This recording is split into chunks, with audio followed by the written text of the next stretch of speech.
Halo semuanya, gimana kabarnya? Kayaknya masih pada seneng nih. Kali ini aku mau cerita tentang salah satu kerajaan yang ada di Indonesia. Kita semua tahu kan, kalau Indonesia itu punya banyak sejarah tentang kerajaan dan kesultanan. Nah, kali ini aku mau cerita tentang salah satunya, yaitu Kesultanan Berhujan Deras Mataram Islam.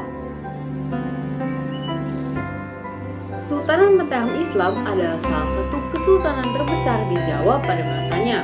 Kesultanan ini berdiri di abad ke-16 dengan pusatnya yang ada di Yogyakarta. Pendiri kesultanan ini adalah Panembahan Senopati atau Danang Sutawijaya atau Sutawijaya. Pendiri Kesultanan Mataram ini memiliki latar sejarah yang berkaitan dengan kesultanan sebelumnya, yaitu Demak dan Pajang. Menurut Babat Tanah Jawi, terjadi perang saudara karena perebutan tahta antara Pangeran Sedolepen dan Pangeran Prawoto yang berakhir dengan pembunuhan Arya Penangsang oleh Jakatingkir. Sutawijaya atau si Panembahan Senopati ini adalah orang yang membantu Jakatingkir dalam melakukan aksinya. Selain itu, Sutawijaya juga membantu Pangeran Benowo untuk merebut tahta Kesultanan Pajang. Sutawijaya pun memindahkan ibu kota Keraton Pajang ke Mataram, dan itulah awal dari munculnya Kesultanan Mataram. Banyak sekali nih sultan yang pernah memimpin Kesultanan Mataram. Dari sultan-sultan yang pernah memimpin, ada satu sultan yang berhasil membawa Kesultanan Mataram kepada masa keemasan. Sultan itu adalah Sultan Agung, yang adalah pemimpin ketiga dari Kesultanan Mataram. Sultan ini sejak kecilnya dikenal dengan kepribadian yang baik, yang tuh dikenal sebagai orang yang kuat, ulet, dan berani.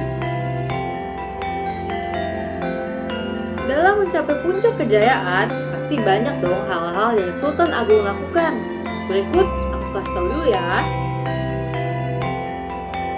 Nah, biar aku jelaskan.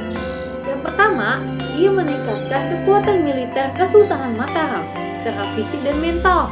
Ini membuat pasukan Kesultanan Mataram menjadi pasukan terkuat di kala itu. Pada poin kedua, masih berkaitan nih dengan poin pertama. Dengan kekuatan militer yang besar, Sultan Agung melancarkan invasi ke beberapa daerah seperti Lasem, Tuban, dan Madura. Daerah lainnya juga ditaklukkan di bawah kekuatan Kesultanan Mataram. Pada poin ketiga nih, dengan kekuatan militer pula, Kesultanan Mataram bisa membendung dan memperlambat gerakan VOC dalam tujuannya untuk menguasai perdagangan di daerah Jawa. Hal ini juga membuat Kesultanan Mataram tidak menjadi tunduk kepada Belanda dan berkuasa secara mutlak. Keempat, sistem pemerintahan yang diciptakan oleh Sultan Agung membuat Kesultanan Mataram bisa menguasai daerah-daerahnya secara sepenuhnya. Daerah-daerah ini dibagi menjadi 4 bagian. Yang pertama adalah Kuta Negara. Secara singkat sih, seperti ibu kota. Ini dipimpin oleh Patih Lebet dibantu dengan Wedana Lebet. Kemudian ada Negara Agung, yaitu daerah di sekitar Kuta Negara yang dipimpin oleh Patih Jawi dan Wedana Jawi. Kemudian ada Mancanegara, yaitu daerah luar dari Negara Agung, ini dipimpin oleh Bupati. Yang keempat ada daerah pesisir atau pinggiran yang dipimpin oleh Bupati juga atau Syah Bandar. Pada poin kelima, Sultan Agung ini memang sangat pandai dalam sastra dan filsafat. Ia menulis kitab seperti Sastra Gending, Surya Alam, dan menciptakan kalender sendiri, yaitu kalender Jawa, di mana perhitungannya itu mirip seperti kalender yang kita pakai saat ini. Nah, di masa itu juga ada kebudayaan kejawen yang tumbuh dan melekat dalam diri masyarakat. Hal ini membuktikan bahwa saat itu pun budaya dan toleransi itu sangat baik. Yang keenam, sistem perekonomian berkembang dengan baik di masa ini karena sistem yang dinilai sangat menguntungkan. Tanah Jawa itu punya tanah yang sangat subur kan, yang menjadikan sistem agraris bekerja dengan baik. Saat itu, Kesultanan Mataram adalah salah satu penghasil beras terbesar, sehingga beras adalah komoditas ekspor paling utama dari Kesultanan Mataram. Secara maritim, Kesultanan Mataram memiliki banyak pelabuhan yang ramai. Contohnya ada di Jepara, Tegal, dan Kendal. Pada poin terakhir, adanya armada yang kuat membuat semakin banyak wilayah yang takluk dan mau bekerja sama dengan Kesultanan Mataram. Hal ini juga masih berkaitan dengan poin pertama.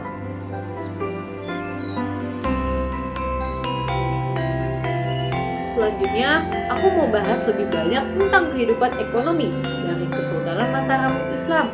Secara keseluruhan, kehidupan ekonomi pada Kesultanan Mataram ini sangat sejahtera. Aku jelasin ya. Pertama, atas dasar ketetapan Sultan Agung yang menyatakan bahwa perekonomian didasarkan pada agraris dan maritim, Kesultanan Mataram Islam jadi sangat makmur karena cara ini 100% atau mungkin hampir keseluruhannya berhasil. Lalu kemudian, kekuatan ekonomi secara agraris dan maritim dibantu oleh perdagangan, kerajinan, dan kesenian. Seperti yang sudah dijelaskan sebelumnya, beras itu komoditas ekspor utama. Ada pula banyak pelabuhan di wilayah bawahan yang memperluas perdagangan, kerajinan, dan kesenian yang berasal dari Kesultanan Mataram juga membuat nama Kesultanan Mataram ini semakin masyhur dan dikenal oleh kerajaan-kerajaan lainnya. Dan juga banyaknya daerah bawahan membuat Kesultanan Mataram semakin kaya raya karena banyaknya upeti yang mereka terima. Kesultanan Mataram yang kuceritakan tadi sangat makmur kan, tapi ada satu masa di mana mereka kehilangan kekuatannya. Nah, cerita ini tuh belum selesai.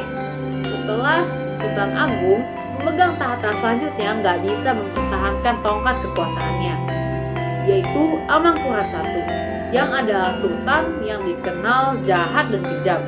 Dia malah menjalin kerjasama sama Belanda. Hal itu membuat kekuasaan Belanda makin menjadi-jadi. Belanda bahkan bisa membangun benteng di Mataram.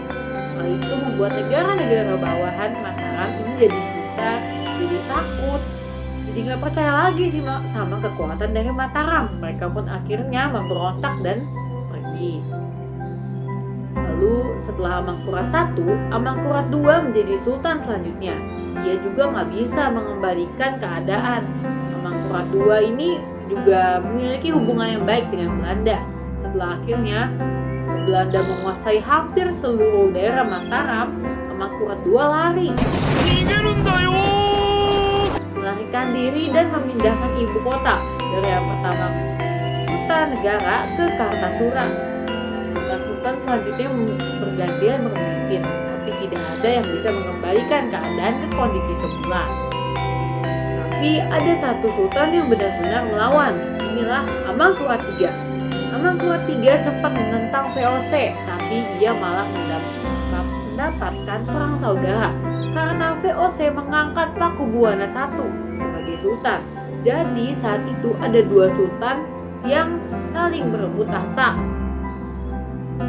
Di sini sayangnya Amangkurat III kalah dan diasingkan. Masalah pun makin banyak terjadi. Masalah ini baru bisa selesai saat Pakubuwana III memecah Mataram menjadi Kesultanannya Yogyakarta dan Kasunanan Surakarta. Pada tahun 1575, Belanda mulai bermain lagi. Kesultanan ini pun terpecah lagi jadi tiga, menjadi Kesultanan Yogyakarta, Kasunanan Surakarta, dan Mangkunegaraan. Pada tahun 1813, Kesultanan Yogyakarta dipecah lagi menjadi dua, yaitu Kesultanan Yogyakarta dan Pakualaman. Cerita kemegahan Mataram pun berakhir di sini, menjadi perpecahan yang tidak terelakkan.